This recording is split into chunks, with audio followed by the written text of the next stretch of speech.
I'm 33. I live in Austin. I work as an interior designer.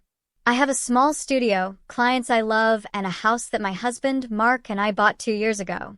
He's an architect. We've been together for 6 years. We met at a furniture show. He said, "Your design is the only one where the space breathes." I fell for him instantly. We don't have children. Not because we don't want to, but because we decided to wait until business stabilizes until we renovate the second bedroom. But I was preparing. I bought books. I even signed up for childbirth preparation classes. I wanted everything to be perfect. Mark is calm, attentive, patient. He never yells. He's never rude. He always helps around the house. Every year for my birthday, he makes me a presentation with photos, quotes, moments. I thought it was the best thing that ever happened to me. And then everything fell apart because of one mistake. My phone ran out of battery in the evening. I took it to charge it, but it wouldn't turn on. I took out my old backup phone, connected it to my account to check the message from the client. And then I saw a message from Mark. Not to me, to someone else. Chat in Messenger. Title, For the Soul. I didn't want to read it, but I opened it.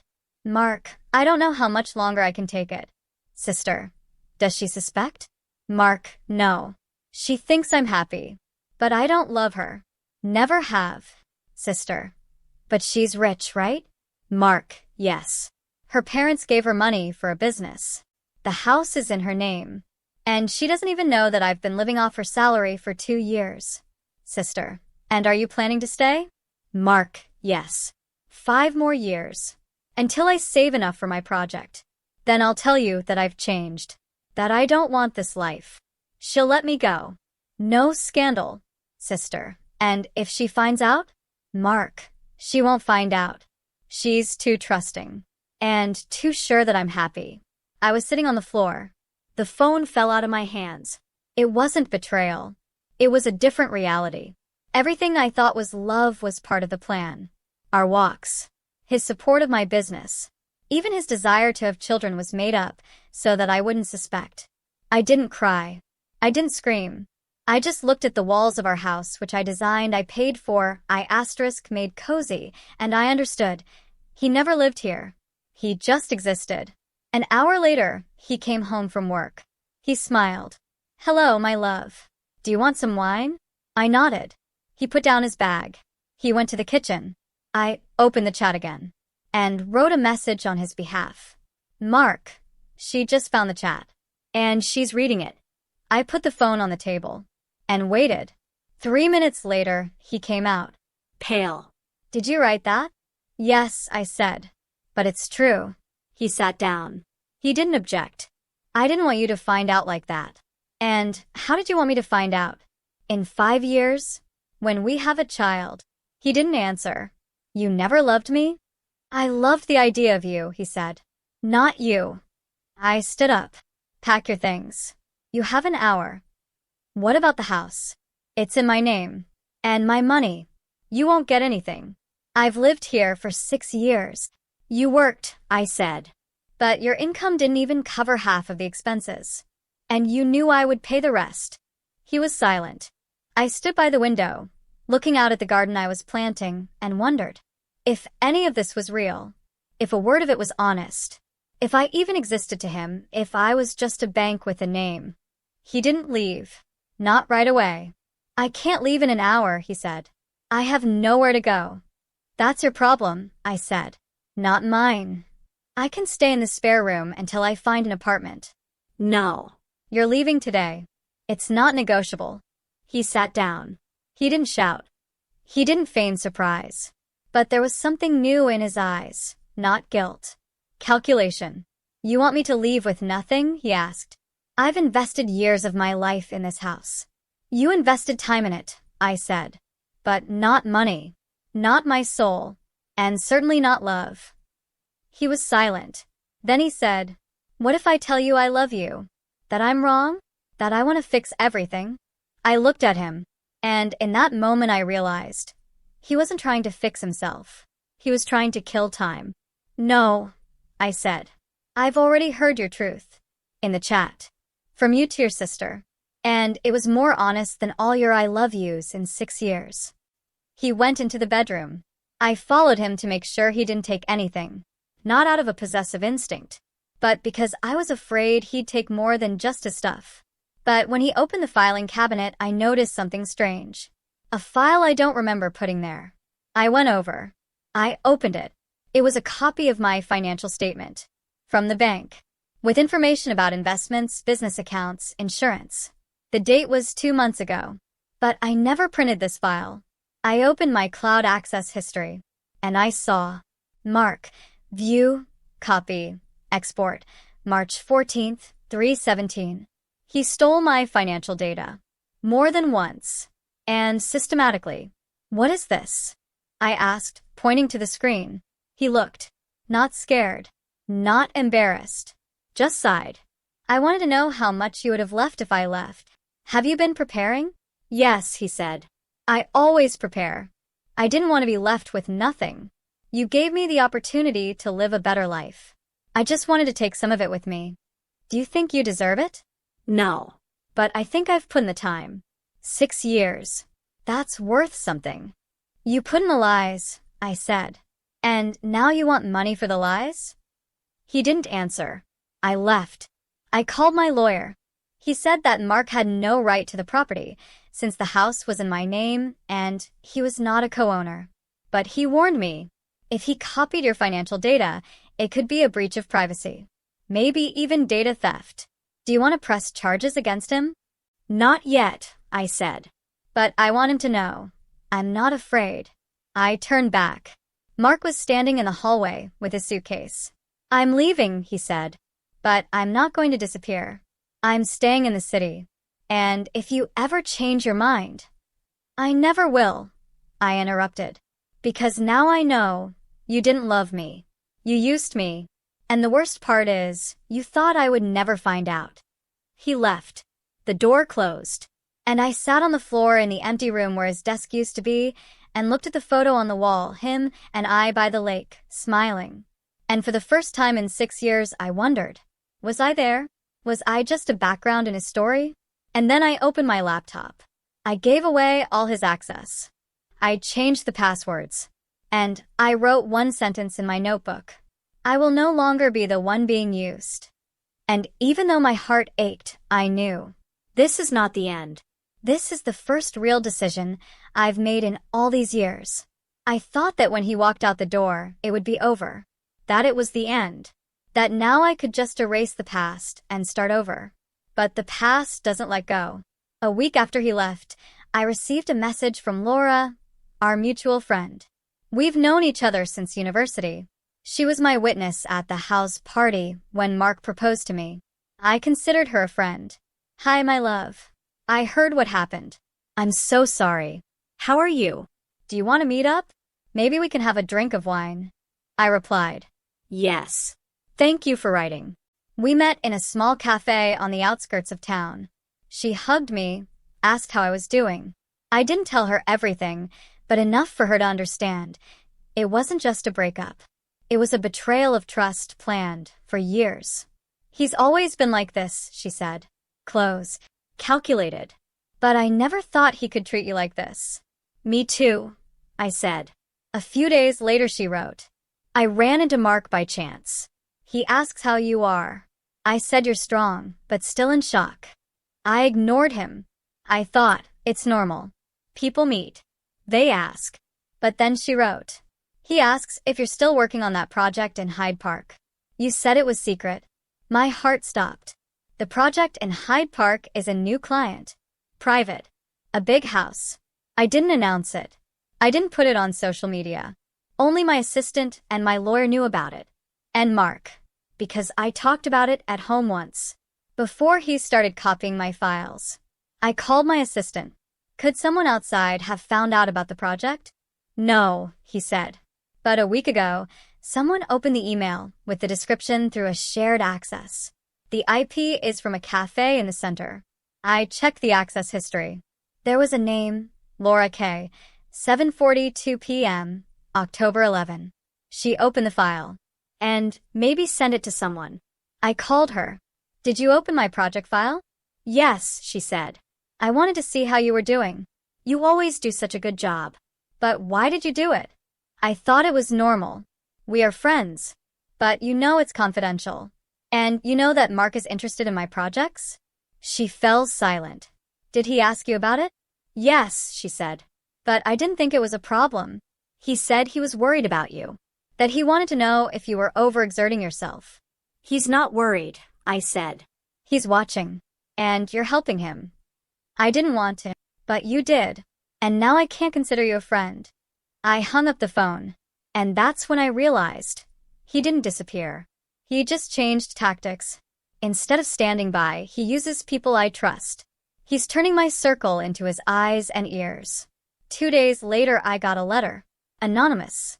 But from there I realized, someone in his circle works for a construction company. And now he's submitting bids for the same projects I'm bidding on. Discounts. Fast deadlines. As if he knows what I'm offering. I couldn't sleep.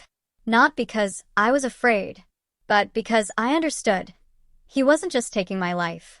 He was trying to take my future. And then in the morning, I went out onto the porch.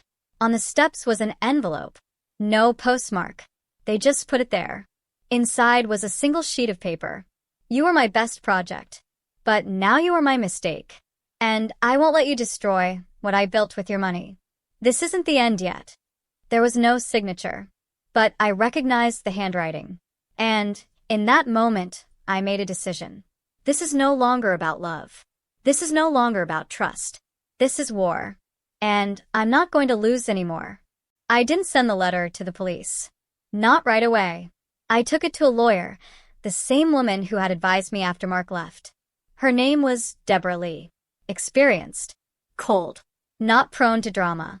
Just what I needed. It's a threat, she said, reading the letter.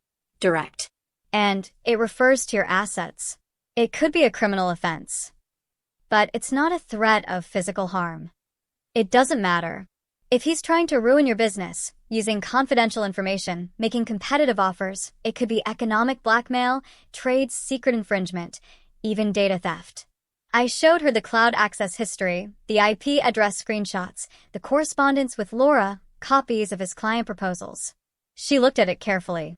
You have evidence, she said. And it's enough to file a lawsuit. But if you want to stop him, not just defend yourself, you have to go further. What do you mean? File a police report for data theft. And at the same time file a restraining order with the court. Not because he threatens you physically, but because he systematically intrudes into your professional life. But he didn't break into my house. He just used the information, which was obtained illegally, she said. You didn't give him access to financial reports or projects after the breakup. And he did. That's theft. I agreed.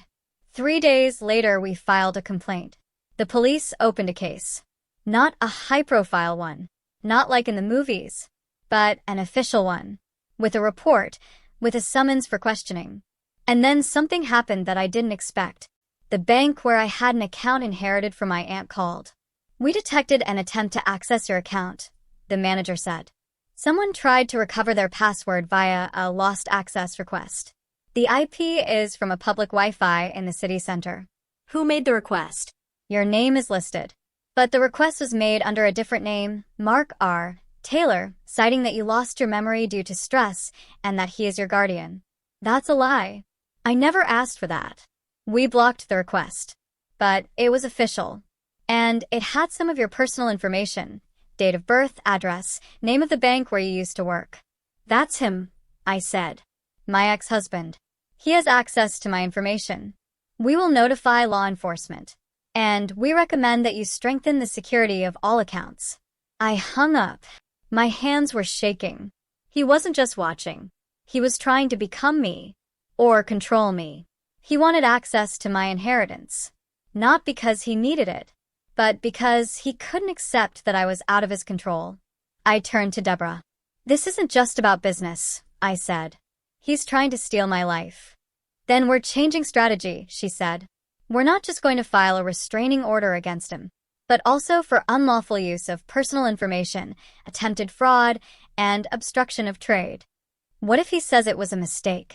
We have the IP, the time, evidence of copying files, the threatening letter, and now the attempt to access the bank. This is not a mistake. It's the system. A week later, the police called. Mark was called in for questioning. He denied it.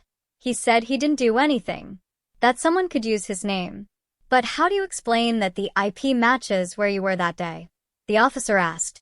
I was at a cafe, but not for that reason. And why did you copy your ex-wife's financial documents? I was just checking to see if she was hiding money. But you didn't have the right to this data. I thought that as a man I had access. You're not a man anymore. They didn't arrest him. Not yet. But the case is open. And now he knows. I'm not silent. And 2 days later I got a message from his sister, the one he was chatting with. He broke down. He didn't expect you to go this far. He thought you'd just disappear in pain. And you're fighting. And I should have told you earlier. He planned it all. Since freshman year. He considered you an investment. I didn't stop him. I'm sorry. I didn't answer. But in that moment I understood. He didn't just betray me. He built an illusion around me. And now, when I destroy this illusion, he collapses with it. And I'm no longer the one who can be broken. I'm the one who picks up the pieces and builds new ones on my own terms. The trial took place 4 months later. Not in a noisy courtroom with cameras, but in a small office where silence and the smell of coffee from a vending machine reigned. Mark was accompanied by a lawyer, a young, tense man who kept looking at the papers as if trying to find a loophole. I sat next to Deborah. I was not afraid, but I felt a burden, not from the past, but from the fact that now everything would become official, that my name, my life, my pain would be in the archives. The judge carefully reviewed the evidence. Copying files without consent. Attempting to access a bank account under false pretenses. Competitive offers to clients using confidential information. A threatening letter. The plaintiff has the right to a defense, the judge said. The defendant systematically violated her privacy and professional interests. Therefore, I issue the following order. No contact with the plaintiff is allowed. No use of her data is allowed. Violation will result in arrest. Mark did not look at me. He sat with his head down. Not through any fault, but through loss of control. After the meeting, he was the first to leave. I left a minute later, and I saw him by the stairs. Can we talk? He asked. Deborah wanted to stay, but I nodded. I'll go alone. We walked a few steps away. I didn't want this to happen, he said. I thought I could control it, that I could get out when I had enough. But when you tore me away from everything, I lost my footing. You never had a footing, I said. You were standing on a lie. Yes, he said. And now I don't know who I am without her. Maybe now you can find out. Do you hate me? No, I said. I don't waste my energy on you anymore. I don't hate you. I just don't exist for you anymore. And that's probably the worst punishment for someone like you. He nodded and left. I didn't look back after him. A week later, I got a letter, not from him, from the bank. They had permanently blocked access to the password recovery attempt. And they said, the account was protected, the activity was suspended. That same evening, I opened my new project, a house in Hyde Park. The client, who heard the story, said, I want you to do this not as an order, but as a testimony that a woman can rebuild anything, even after someone has tried to destroy her from the inside. I accepted the order and worked on it for 3 months. Every space, with light, silence, openness in mind. Not like when I was hiding in the beauty that he approved, but like I really wanted to. At the opening of the project, a journalist asked, what is the most important thing for you in design right now? I looked at the mirror that I hung in the hall. Large, simple, without a frame. It showed me, and only me, honesty, I said. A space should tell the truth, like people, and if it can't, it's not worthy of living in it. After the event, I called my mother. I chose, I said. I won't be afraid. I won't be silent. And I won't let anyone make me a background again. I've always believed it, she said. But now I hear you believe it yourself. I don't know if he'll ever change. If he'll understand that love isn't about control. If he'll try to start over. But I do know one thing. I'm no longer waiting for someone to value me. I'm the one who defines my worth.